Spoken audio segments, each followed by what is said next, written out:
So what really happens then in a project environment?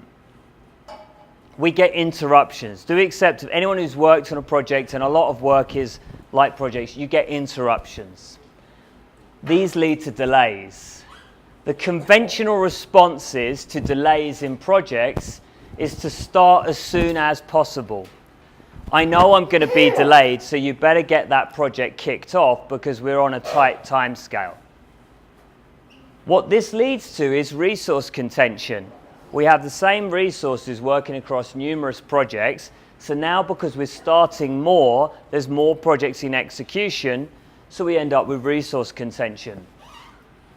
This leads to queuing losses, which we're going to look at in a bit more detail, but this is where, if I've got one person and they need to do a number of tasks, they're not always going to be available when their task becomes ready to start.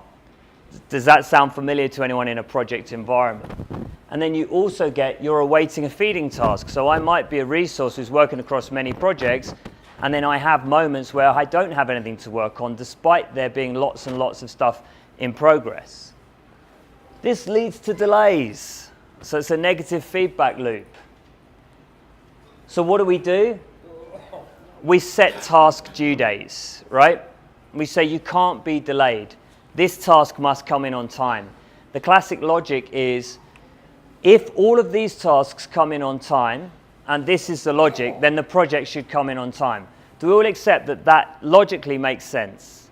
The challenge is, when does it happen in reality? And the reason it doesn't is partly we build safeties into tasks. So we build safeties in because we know it's hard to hit these task due dates. But project managers are clever, right? So they squeeze your commitments because they know you've built some safety in as a task manager. So we hide the safety, right? And we end up in this negotiation very often, right? I need 3 weeks to do that task. Well, you can't have 3, you can have 1. All right, we'll settle on 2.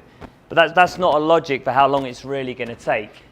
These hidden safeties actually end up contributing to interruptions because we end up with a lot more work in progress at the same time.